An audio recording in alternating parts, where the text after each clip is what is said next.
24 সালে এই দিনটিতে আপনারা ইতিমধ্যে শুনেছেন, একদিকে ছিল বিরূপ প্রকৃতি, সেদিন এই সময় বৃষ্টি হচ্ছিল, একদিকে বিরূপ প্রকৃতি, আরেকদিকে ফ্যাসিস্ট হাসিনার হিংস্র পুলিশ বাহিনী।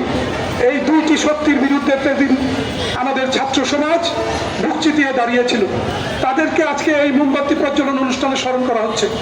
আমি সেদিনের সেই লড়াই সংগ্রামে যারা শহীদ আত্মত্যাগ করেছেন তাদেরকে গভীরভাবে শ্রদ্ধা করছি।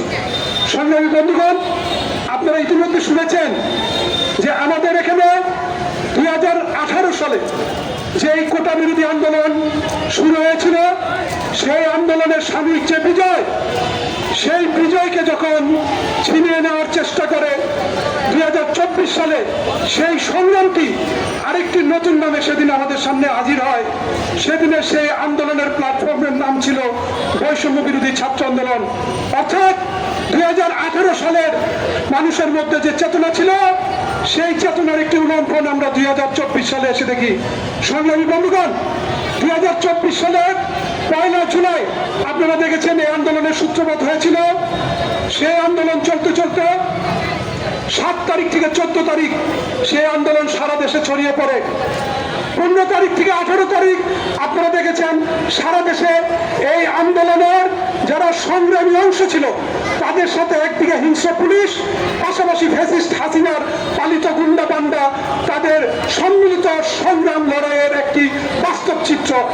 সংগ্রামী বন্ধুগণ, তার পরবর্তী পর্যায়ে আপনারা দেখেছেন 19 তারিখ থেকে কিভাবে সারা দেশে এই হিংস্রতা ছড়িয়ে পড়ে। সেই সময় সরকারের পক্ষ থেকে এই লড়াই সংগ্রামকে স্তব্ধ করার জন্য কারফিউ জারি করা হয়। সংগ্রামী বন্ধুগণ, সেই আন্দোলন চলতে চলতে এক সময় জুলাইয়ের শেষ দিকে সারা দেশের সমস্ত শ্রেণী পেশার মানুষ সেদিন সেই আন্দোলনে জড়িয়ে পড়ে। এবং আপনারা দেখেছেন 1 তারিখ থেকে 4 তারিখ সারা দেশে বড় বড় সমাবেশ অনুষ্ঠিত হয় এবং এক সময়ে 5 তারিখে এই ফ্যাসিস্ট হাসিনা এই দেশ থেকে পালিয়ে যেতে বাধ্য হয়। সংগ্রামী বন্ধুগণ, এই যে গৌরব উজ্জ্বল আন্দোলন, এই যে লড়াই সংগ্রাম, আজকে এই লড়াই সংগ্রামকে ভিন্নভাবে উপস্থাপনের মধ্য দিয়ে মানুষকে হতাশার মধ্যে ডুবিয়ে দিতে চাচ্ছে। এই হতাশার মধ্যে থেকে একদল মানুষ বলছে আগেই তো ভালো ছিলাম, আবার কেউ কেউ বলছে জুলাই ব্যর্থ হয়ে গেছে। আমরা বলতে চাই আগেই ভালো ছিলাম না। জুলাই আমাদেরকে লড়াই সংগ্রাম করতে একভাবে যেমন শিখিয়েছে, পাশাপাশি আমাদেরকে শিখিয়েছে আমাদের শক্তি কতটুকু। সংগ্রামী বন্ধুগণ, আপনারা দেখেছেন 1 তারিখে যে স্ফুলিঙ্গ দেখা গিয়েছিল, আর সেই স্ফুলিঙ্গ 5 তারিখে গিয়ে সেটা আগ্নেয়গিরির লাভায় পরিণত হয়েছে। আমরা সেটাই মনে করি আমাদের অর্জন। সংগ্রামী বন্ধুগণ, আমি আমার কথা বাড়াতে চাচ্ছি না, আমি পরিশেষে বলতে চাই এই আন্দোলন ব্যর্থ হয়নি।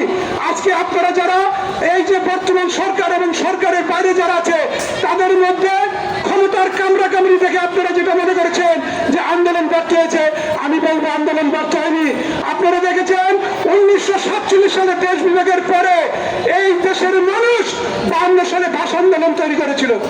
52 সালে ভাষা আন্দোলনের ধারাবাহিকতায় 62 শিক্ষা আন্দোলন, 62 শিক্ষা আন্দোলনের ধারাবাহিকতায় 69-এর গণঅভ্যুত্থান, 69-এর গণঅভ্যুত্থানের ধারাবাহিকতায় 71-এর মুক্তিযুদ্ধ। সেই মুক্তিযুদ্ধের পর আমাদের সংগ্রাম কিন্তু থেমে থাকেনি।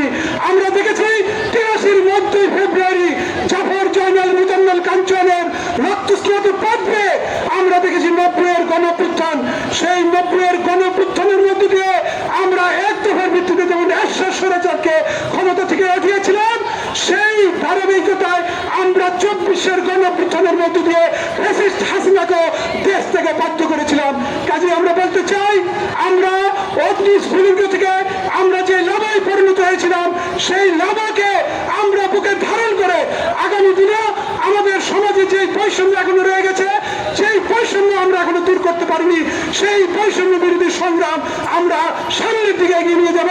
এবং এই যে সংগ্রাম, সেই সংগ্রামে সমাজতান্ত্রিক ছাত্রবৃন্দের বন্ধুরা সামনের কাতারে থেকে এই লড়াই সংগ্রামকে নেতৃত্ব দিবে, এই আহ্বান জানিয়ে আমি আমার বক্তব্য শেষ করছি। এবং এই